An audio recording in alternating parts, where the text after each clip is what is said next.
This is your City Council Roundup, a recap of what's happening at City Hall with John Ongaro. The views expressed in this program are solely of those of the host and not necessarily those of the radio station or its partners. 13 minutes after 8 o'clock. I don't often get starstruck, but I am today. Look who's here. City Manager John Collin. Good morning, fine sir. Good morning, John. Great to be here. I understand that you understand what this little roundup is all about, so that's a good thing. We had to warn you in advance. It's fair game. We're going to chat openly and candidly, I hope. But I wanted to start with this. First of all, Major General, right? Retired. Retired, yeah. Thank you for your service, sir. Thank you. 35 years in the military is a very long and probably challenging career. Yeah, it certainly was. I mean, I loved every moment of it. Lots of frustrations. I bet. Lots of disappointments, lots of challenges, but huge rewards as well. So it's an overused saying, but I'll say it anyway. If I had to do it all over again, I would. You would. Well, again, thank you for your service. That is a great career. And now you bring this incredible knowledge and this experience in management to the city of Thunder Bay. What made you choose here? What made you choose us? I'm sick to death of moving. Really? Are you a lifer now? Can we call you a lifer? Absolutely. I've told people, find me a cemetery plot because I'm going to die and get buried here. Had you been here before? I have visited here before. I'm big into athletics and sports, so I actually came here for a number of different tournaments in my younger days. Nice. So I knew a little bit about the city. But listen, I went from the military to Bruce Power and was a senior leader there. I was city manager in St. John, New Brunswick. I've moved all over the place. Quite frankly, part of my motivation is I was looking for the place that I could finally call home. Wow. So I didn't choose Thunder Bay on a whim. I didn't choose Thunder Bay because it was available. Mm-hmm. I did my research. It's exactly the kind of city I want to be in. Nice. And it's the job that I enjoy doing. Did you, when you were looking and doing your research, what was it the most about the community itself that drew you here? Well, I think the city's the right size, first of all. I'm not a big city person. Good.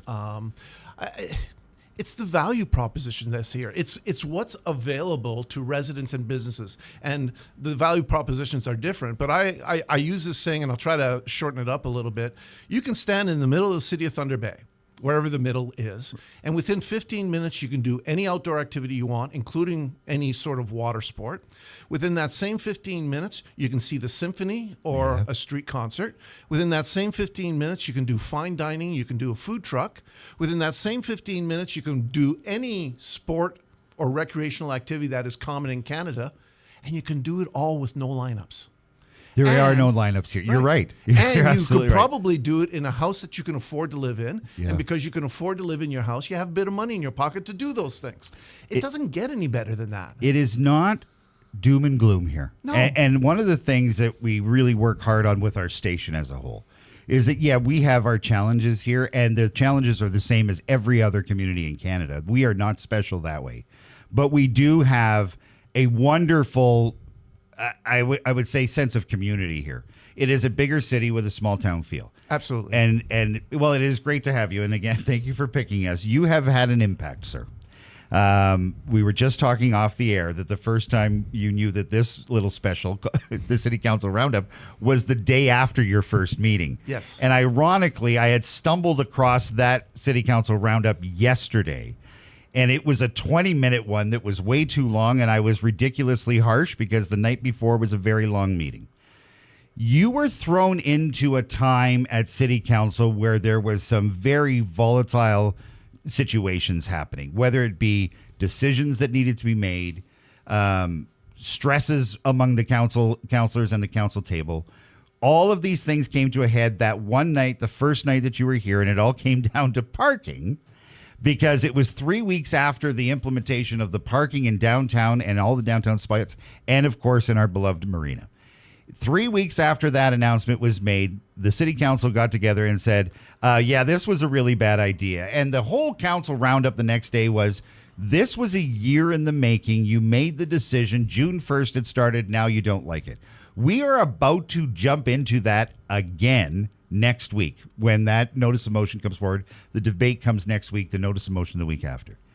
Your thoughts in your traveling about parking and the cost of parking in downtown cores and the marina. To me, it's normal. To me, I think our community has been incredibly spoiled with the not having to pay for parking as long as we have. And it's now one of the biggest items on your plate. Sure. Well, first of all, I think there's a fundamental tenet of parking in municipalities that we need to embrace. And that is that parking should not be a subsidized service within the city. Pay for itself. Pay for itself. Right. And to pay for parking to pay for itself, it needs revenue. We need to look after the meters. We need to pave the parking lots. We need to do the signage. And yes, we have to also look after the parkades, which are an important part of our parking within the city. Right. So we are nowhere near having parking pay for itself right now. So over the last year, city administration took a look at various options to try to improve the revenue streams for parking. Because when you look at our comparables, our parking is very inexpensive. It sure is. Compared to most other cities. Yep. Something was proposed, supported by council. The public reaction to that has been less than favorable, shall I say, and they want changes made because they feel there's an adverse impact. There's a motion that's coming forward with suggestions for change.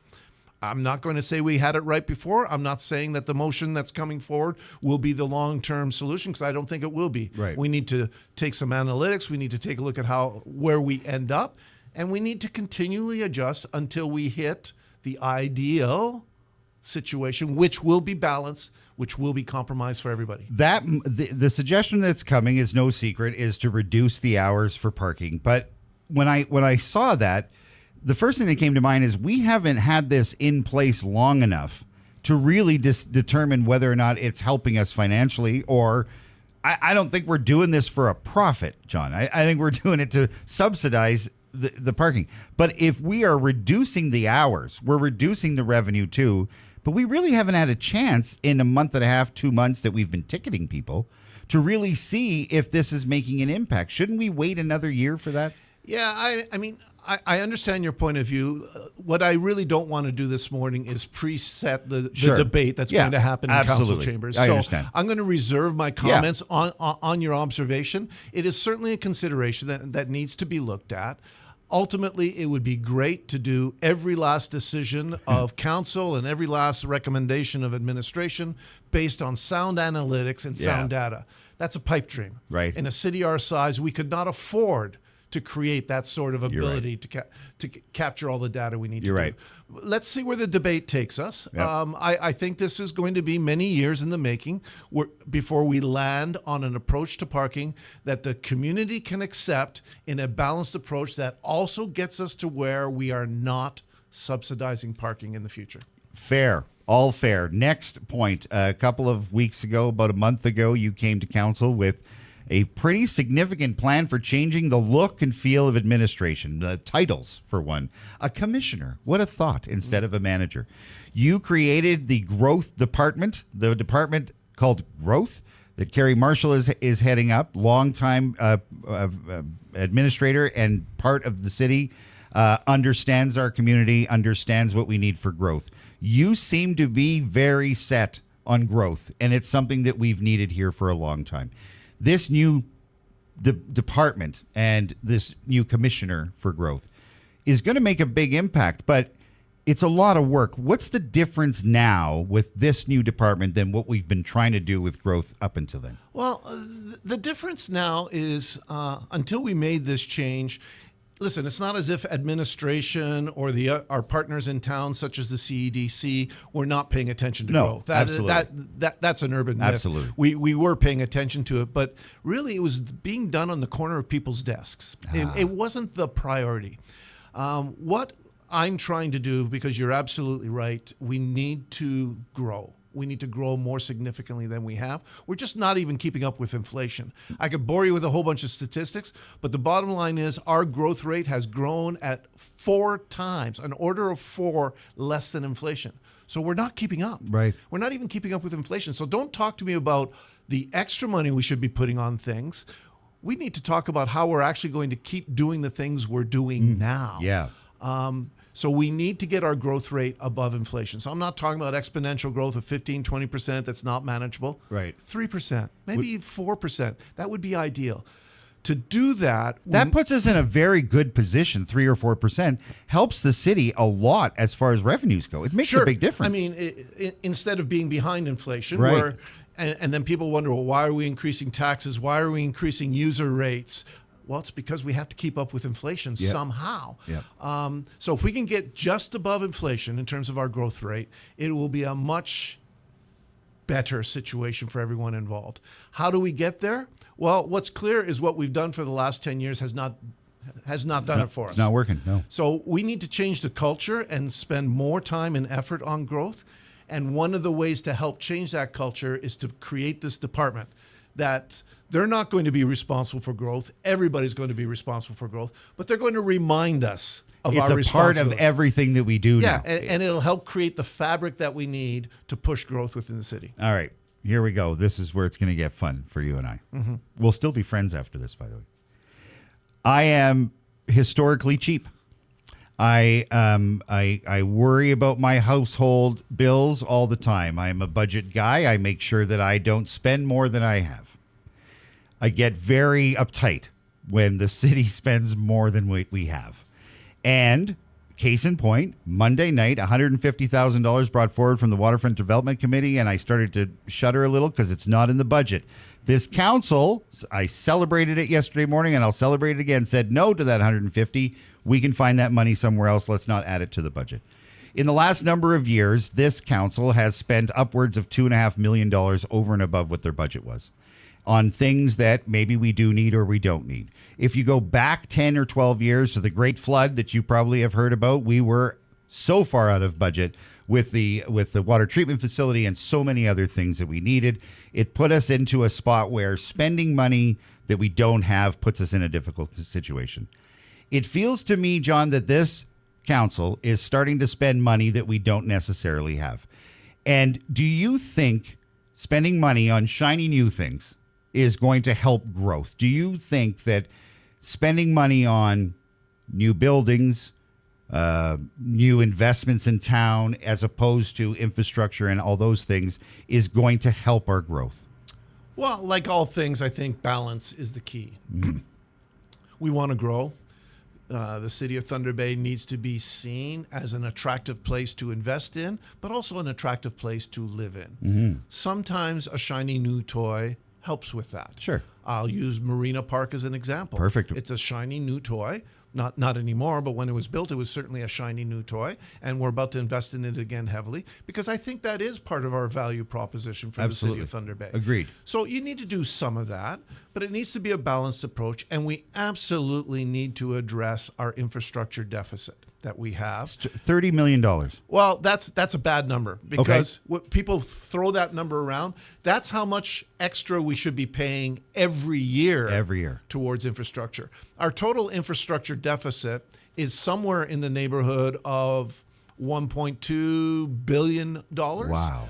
And I say somewhere in the neighborhood because not everything that is at end of life, old, will be replaced. Right. Some of it we just won't use anymore. Some of it gets a bit of a renovation. We get another 10 years out of it. Right. So Fair. We're still calculating exactly what that deficit is, but it's certainly above the $1 billion mark. That's the number that we need to pay attention to. It's huge. It is, and there are strategies that we will put before council by next summer because we're mandated to put together a whole plan to deal with this by next summer, and we'll lay out how we can start to address that. A little bit at a time. Oh, we're not dealing with $1 billion overnight. That's for sure. That's for sure. It's huge. So when we talk about spending these new funds, here it comes. You knew this was coming. 3 years ago, we went through a process where City Council approved a $35 million indoor turf facility at Chapels Park. It cost $6 million to figure out to put it there. All of the work that went into that is now in the garbage. That tender process failed, and that's when it was thrown out. Chapels is on the wayside. We started all over again. We spent a significant amount of money figuring out the Chapels drawing, the space, the environmental, etc. It failed. It's gone. So is the money invested in that. Then we get handed to us a hand-drawn map of here's a building that we could build for $17 million from Soccer Northwest. It was at that point where I got a little nervous because I can't bring you a drawing and say, here, I think you should build this. We somehow got to a point where we are now today, and I know that you dispute the number, and we'll talk about it openly, but it is now going to have a price tag with the interest on the debenture of $52 million. That's the money that was talked about at council. Whether or not it's that, we don't know. This is going to get approved or has been approved and is probably going to start to get built next year. Do we need to be spending this kind of money on a building in a time of need that we have now? So, give me the goods, John. Yeah. First of all, and I don't mean this in a negative way, I really don't care about the history behind this file. Absolutely. We need to deal Don't with blame the you. Yep. We need to deal with the here and now. Amen. What's the here and now? I can't think of another city in Ontario of over $100,000, 100,000 people, right, that does not have an indoor turf facility that can be used during the winter months. Mm-hmm. Many of them are domes. And if they don't have it, then they have it right next door in the next community because they're part of a regional huge construct. area, right? Yeah, fair. So it's, in my view, absolutely appropriate. We're not aiming too high. We're not being unreasonable when we say that this city, especially with the weather that we have in this city, ought to have a sporting facility that can be used for turf sports during the winter months. Right. That's perfectly appropriate. Fair. Okay. It's unfortunate that we didn't do this 10, 15 years ago when the costs of construction were less. But we're in the here and now. We need to deal with it. So the decision the council has made, $42 million is the cap for the RFP that is on the street now to build this. We have good interest from developers to build this. And here's what we're going to do at this point. We're going to, first of all, try to drive down the costs of the build. We've made it very clear to those who are submitting proposals that cost is going to be the major consideration in our selection of the winning tender. Okay. All right. So we're going to drive down the cost. We're not going to look for granite countertops in the washrooms and things like that. Thank goodness. All right. So we'll try to drive down those costs. We already have $23 million or so in the piggy bank saved up towards this. So if it was the full cost, we're talking about a $20 million debenture. But the other thing we're doing is we're working very hard right now to get other people's money to help us pay for this. But we've not been successful in the past. I know you don't want to go backwards, but the federal and provincial government did not come to the table with the first project. Yeah. Well, right now the provincial government has announced a funding stream for projects like this, and we've submitted to that. We're looking towards private sponsorship. We're looking towards corporations chipping in, and we've also reached out to all of the associations who are going to use this facility, and we have told them that they need to put skin in the game.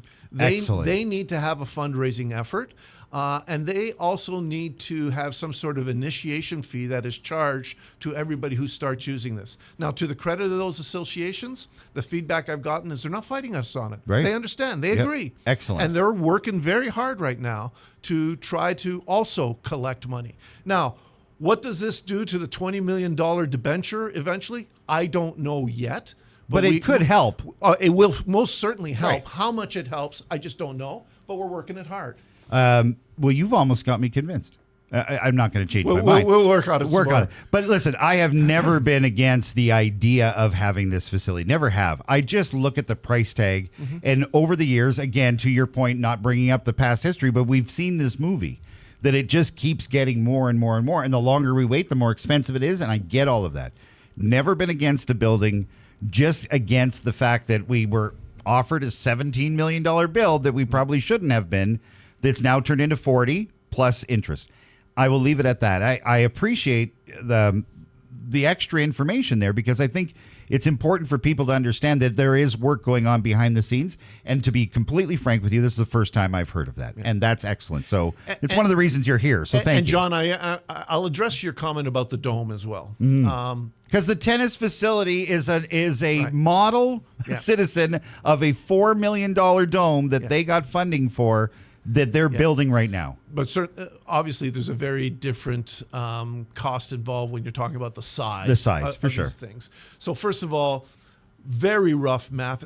And by the way, when I got here, we made a major effort to re-examine the possibility of it being a dome. Okay. It really does not make sense in the long run. First of all, the cost is about $15 million as the bottom, probably between 15 and 20 million. Dome companies will tell you they can give you a dome for $10 million. Right. They don't count the foundation that's required, the extension of services, etc. The operational cost. Yeah, so 15 to 20 million to build this thing. But we've also made a commitment towards climate change. Domes are anything but climate friendly. Yeah, that's They're true. energy hogs. And although they've improved over the years, and now you can get domes that have some insulation factor, like R10, it's Not nowhere near enough. the R30, R40 that we need. Yeah. So there's that whole issue of, are we a green community, driving towards it being a green community or not? And then the third aspect is insurance on domes is becoming very difficult to get. Wow. Both for the building itself. Now, you can argue, well, the building can collapse. We can build another one. We'd still be ahead of the game. But also the liability insurance associated with domes. You factor all of that in. You calculate all that out. The construction costs of a hard building that's going to last 50 years minimum starts to make a whole lot more sense. For sure it does. Last thing, because we got to go. I know Danny's going to want to kick us out of here. He still has a morning show to do.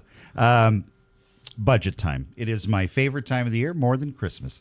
There's nothing I enjoy more, John, than the old days of sitting in front of the TV in a recliner for 5 straight days watching budget deliberations on TV. The structure of how the budget gets to council is different now, and I think it's a lot more efficient and it's better. Council has a mandate of 3.8% to raise the taxes for next year. It's up to them now to stick to that. It's up to you and your team to come forward with operational budgets and capital budgets that make that happen. The capital budget was done. Seems like it's smart. By the way, congratulations to your team on the layout of that. It was like in English now, and we could actually read it and understand it, and we broke it down on the show. Operational budget is next. Somehow we have to come up with $3.8 million. I said to you off the air, we've got an extra $1.5 million on the temporary village. That's the operational portion of that. I am a supporter of that initiative. That $1.5 million has to come out of somewhere. You came back with, no, we're good. The 3.8 should still stand. Are you confident that that 3.8 mandate, when you get to the operational portion, is going to be sustainable? Well, first of all, we have no choice, right? We're coming in at 3.8. I know, but this makes me nervous. What if you can't? We will. Okay. So does council have to approve the things that need to move in that budget in order for you to get to that 3.8? Oh, council absolutely will have to approve certain things within the budget. Okay. Listen, I want to start by saying 3.8 wasn't magically drawn No. out of the air. No. What we know, and again, it gets back to we're not growing enough. What we know is that we have been forced to increase taxes at a rate higher than inflation. Right. That affects families. It also affects our business value, our business proposition. For sure. So we have said from now on, and council approved it based on our recommendation, we're going to bring budgets in on a 4-year rolling average of CPI. Okay. That's where the 3.8 comes from. By the way, 2026, we're predicting that number will be 2.6. Wow. All right. So we're going in that direction. The right direction, All finally. right. Okay. So how do we get to 3.8? Well, I'm not going to let the cat out of the bag just yet. It's like a teaser. We will get there. It will be painful.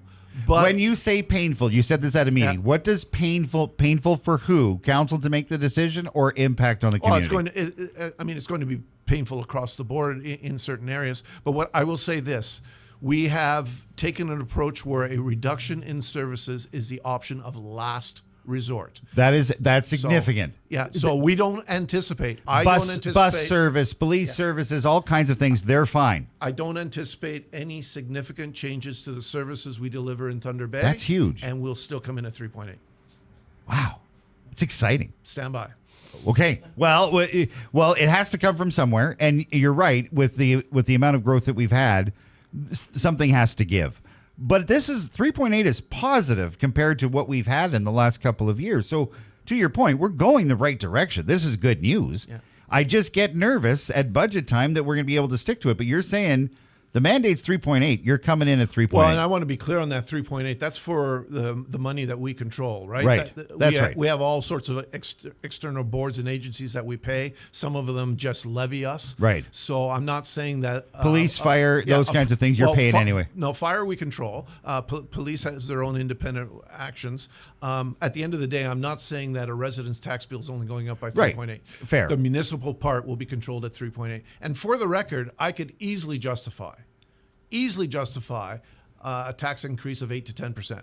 We have the drivers for that. We have the things that the community has asked us to do. We have the will of council. We could easily come in at 8 to 10%. We can't afford it. Nobody can afford it. Exactly. Yeah. So we're coming in at 3.8. Wow. It is exciting. And I will tell you again, not just because you're here, I've said it on the show. I am excited with the energy that you've brought to this chamber, especially, and to the changes that you're making in administration. It doesn't have anything negative to say about previous administrations or otherwise. You can feel a definite change in how things are moving and the speed in which they're moving. So thank you for leading the charge in that. Also, I still say, and again, another thing I said to you off the air, I'm often criticized for my support of administration. I think a lot of people don't understand the colossal amount of work that's in front of your team every single day. And every time there's another report asked for or council comes forward with, we'd like more information on, I cringe a little because you have a very hardworking team that just keeps getting piled on at times. And I don't think they're appreciated enough. So thank you for the work that you're doing with them as well, because you're representing them very well in council. Yeah, and I want to close with this. Nothing I'm doing is about me. The team is great. Mm-hmm. We are moving these things forward. It's not me that's figuring out how to get to 3.8. The team is doing that, right? So it truly is an outstanding team. And I also want to make this point. It is a very good council. They have their challenges, but we have 13 people who are passionate, who work hard, who have differing opinions and don't necessarily get along. I actually think that's a good thing. Absolutely. I don't want 13 people who all think the same way. Mm-hmm. They keep us on our toes. They force us to look at things through all sorts of different lenses. It's a good council. And I'm happy to be working with them. Okay.